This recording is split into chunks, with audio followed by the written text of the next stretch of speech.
This little song called Stanley, which named after a bass player friend of mine that I grew up with, Stan Poplin. We worked together with Jimmy Witherspoon. Is based on a series of minor 7 chords. This is something that I've kind of taken to in lieu of using more complicated chords.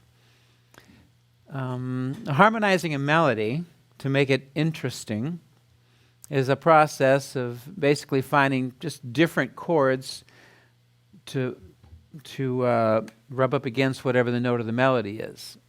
So rather than try to find 13 flat 9 chords, diminished chords, altered 7th chords, whatever, I'll just use another minor 7 chord.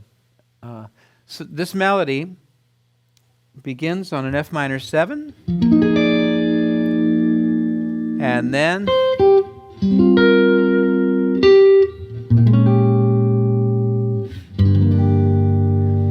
so those are all just minor 7 chords. The melody is very simple, right? B da da da da da, and it repeats with a slight change. Be da do do da da. Be da do da da da. Da da da da da da da. Okay, so I play it. F minor. This is like F minor 7. The 5th is removed to let the 4th ring.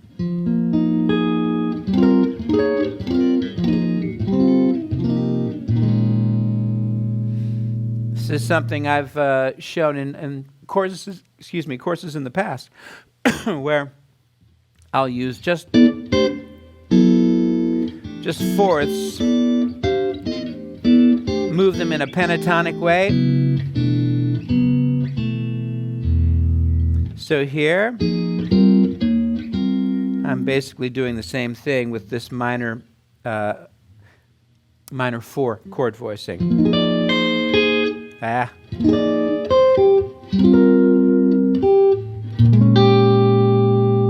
B flat minor 6, and again. Now here I hesitated, but went for that E flat 9 chord. Now C minor, E flat minor to F minor again, with the F on top here. And then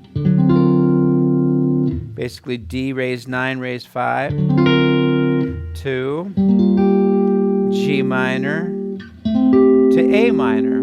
So I'm just moving these minor 7th chords around to make my melody sound different, to find some movement. Otherwise, basically, you've just got a pentatonic melody. Da da da da da da. These 4 or 5 notes. So, that last one, that's basically the G minor voicing with an F sharp in the root. It makes it a D raised 9 flat 13. And then G minor 7, A minor 7. That's B flat major 7. Very rhythm and bluesy, kind of Hendrixy, kind of rhythm and bluesy.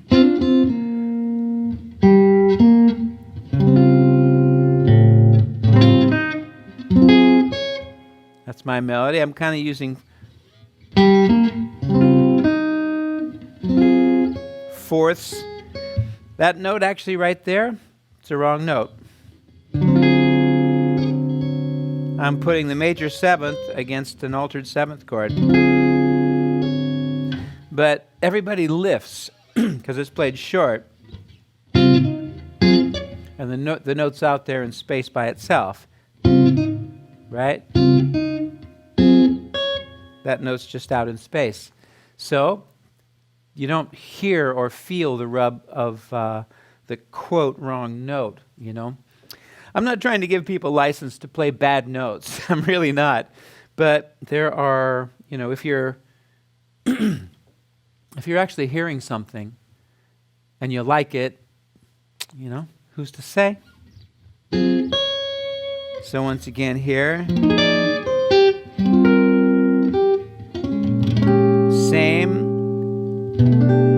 Now I walk up. That's basically G over B to C minor, G, A minor 7 instead of what was played before, those minor 7th chord voicings.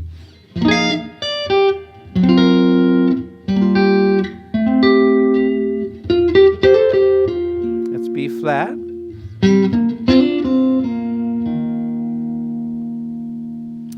And then, rather than let the bass player just sit around playing root notes all day, I put this riff in there to transition into the next part. So it's kind of like E flat to A flat 7. That's an A flat 7 chord, but way down there. Tonic 3rd, 7th.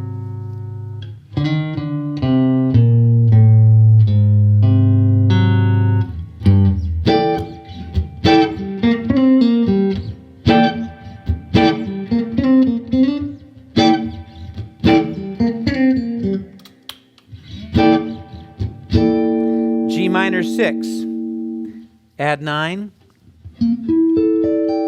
That's the minor 3rd of G, right? Minor 3rd, 6th, 9th, 5th octave. G minor 6. That's another G minor 6 voicing. But I wanted this high because it's like a horn shout, you know? Bap, bap, you know? I hear it like a big band. Funky low down note. High, low. Right? And now I'm playing, which is like going.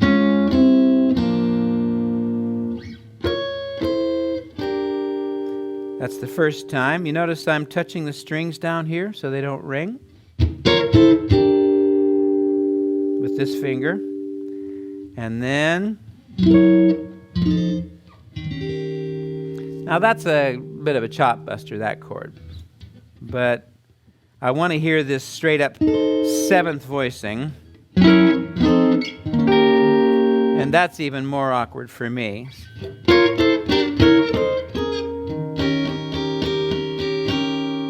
So I hope you can see that. That's just a little minor chord voicing.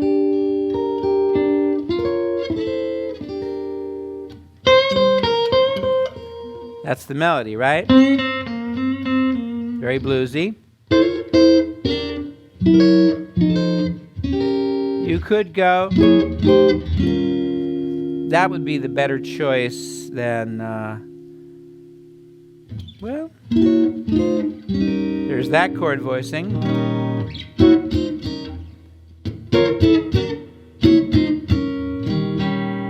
That's 5th on top.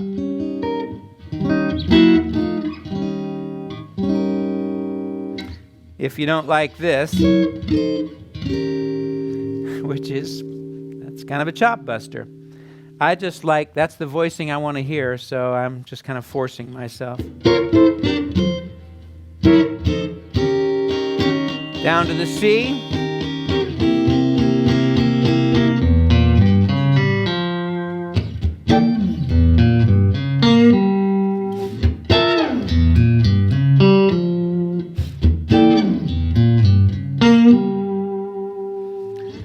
So this bass line is composed of notes from the diminished scale.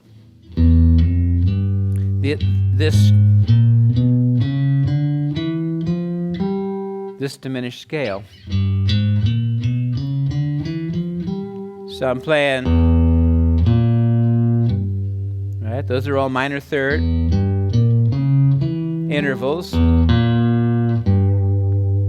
Flatted fifth, root, seventh. And then that sixth chord, minor third root. So it kind of resolves, right? It's not the same line each time. So it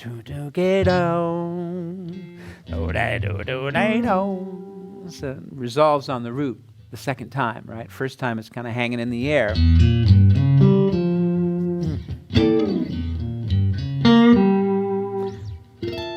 Now I play this minor 6/9 chord. So to break up the repetition, right? First time it's bow, bow, right? And then it can return as long as you hear that movement, right? Builds a little tension, builds, it's a little more of a melody so that it's not just bogged down on one thing.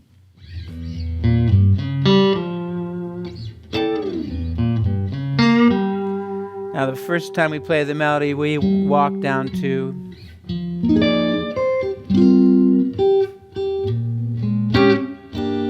play it again.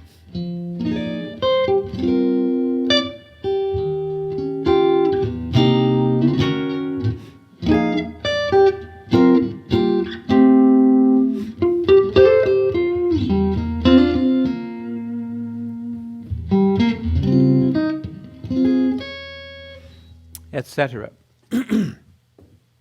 So I take a lot of pleasure in using minor, like just moving one kind of chord voicing around to get different harmony, and yet I'm not playing exotic scales, to get this change in the harmonic interest of a song.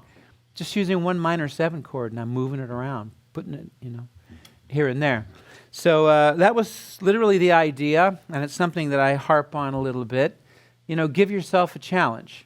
Give yourself, any kind of an assignment, I sometimes call it, write a song using only minor 7 chords, So you have something right away to move towards, and you just start moving minor 7 chords around, come up with some simple melody, and just use minor 7 chords to make it a little different and a little interesting, right?